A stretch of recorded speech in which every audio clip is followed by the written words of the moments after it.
bago ka lang sa channel ko, huwag kalimutan mag-subscribe at i-click yung bell icon para notified ka sa mga future videos ko. Di ba like na rin? Alright, so mag-experiment na naman tayo. So ang gagawin ko lang dito, kukunin ko yung bearing ni Muxi at ilalagay ko dito sa Speed 1 pulley. So itong Speed 1 pulley, ceramic bearing yan, oo. Maganda na sana. Pero, ang pangit ng bearing na nakalagay. Ano? Sayang kasi full ceramic pa naman. Yung molde nitong inner race, umaalog, hindi pantay. At ito namang si Muxi na damage yung ngipin nito dahil dun sa aksidente dito kay EDS Ox. Mukha lang straight yan pero hindi maganda yung kapit niya sa kadena. Kumbaga na misalign yung ngipin. Sira yung pulley pero okay pa yung bearing. Ceramic balls siya pero bakal yung inner and outer race. Dapat ganyan yung ikot ng full ceramic eh. Yan. Ito hindi oh. So dito kay Muxi, madali lang siya. Press fit siya pero meron siyang retainer dito. Wait lang. Natin kung paano natin makukuha tong retainer na to. Teka, ipitan lang natin ng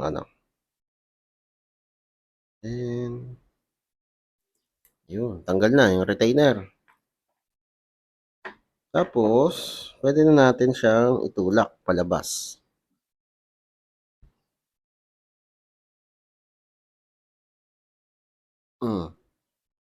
Yun. May konting kalawang na yung bearing race. So, ang gagawin natin, linisan muna natin. So, paglinis dito, gagamit lang ako ng lighter fluid. Tapos, steel brush na malambot. Since half ceramic to, bakal yung bearing race niya, lalagyan natin ng manipis na oil. So, ito guys, ayan, bearing oil pang RC to. So, ilalagay ko sa description below yung Shopee link kung saan ko to nakakuha. So, low viscosity yan. Sobrang nipis lang na oil. So, actually, kahit konti lang ilagay mo, ito na, puno ko na. Sa ceramic bearing guys, hindi na nito kailangan ng grasa. Oil lang sapat na. Pero kung full ceramic, katulad nito, yan, hindi na yan kailangan ng grasa or oil. Wala na, dry lang yan. Dahil may konting kalawang siya, merong konting kamot yung ceramic balls. I-break in muna natin para mawala yung kamot na yun. So gamit tayong impact wrench, soksok lang natin itong bearing, papaikutin lang. Ayan, ganyan. Ayan, kamila.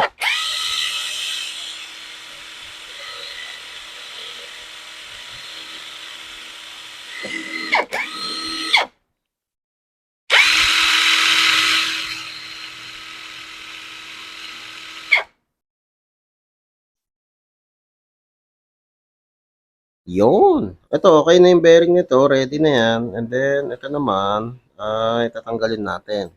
So, ito yung bearing extractor natin. Medyo DIY na kasi nasira yung ganito ko. So, ito dito. Ganyan. Ito naman diyan. Ito naman dito.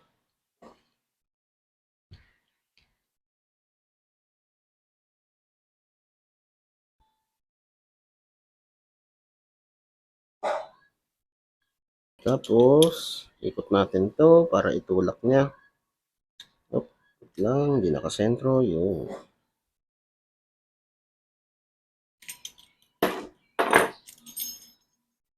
Try muna natin ilapat siya para pantay. Kasi ito mahirap sa ceramic bearing. Dapat pag press mo dito, pantay na pantay. Kasi kapag tumagilid yan ng konti lang, basag ang ceramic bearing. Hindi siya pantay, manipis pala yung bearing. Hindi ko na-check yun Sug pa natin ng konti sa gitna. Ngayon, nakikita ko na kung ano magiging problema.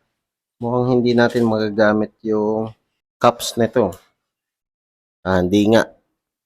So, gagamitin natin yung kay Muxi na bearing cup. Alright, so ito na siya guys. Yun nga lang, may gap siya. Ayan. Dahil nga manipis yung bearing, tapos Merong stopper itong bearing cap niya. Pero, ayan, ang ganda ikot. Di mamamatay, parang fidget spinner na.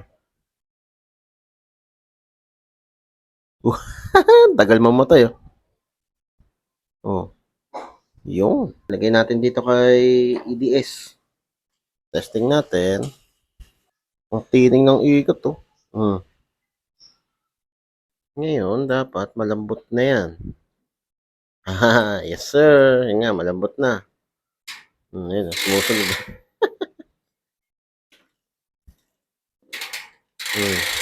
Ganyan ka-smooth dapat. Sumasabay yung crank. Kahit masikip yung crank. Dapat ganyan ka-smooth yung ceramic bearing. Kasi kung nag-ceramic bearing ka pa, kung hindi naman naikot na parang fidget spinner. So yun guys, ang ating experiment dito kay Speed 1 pulley na kinuha natin yung ceramic bearing nitong kay Muxi. So hybrid na, hybrid brand. Kung nagustuhan mo tong video na to, di ba like kung may katanungan ka pa, kung may gusto kang indagdag, comment down below lang. Okay, so yun lang. Ayos! Whee! O kapadyak, kung na-enjoy mo tong mga video ko, di ba like at i-share mo na rin sa mga tropa pips mo. Makakatulong ito sa channel. Kung gusto mo pa manood ng ibang video, ito, meron pa tayo. Hindi tayo nauubusan. Ayan, katulad nito, saka ito. Oh, load ka na. Madami pa tayong mga video na i-upload. Kaya, mag-subscribe at i-click yung bell icon para notified ka sa mga future videos ko. Maraming salamat. See you next time.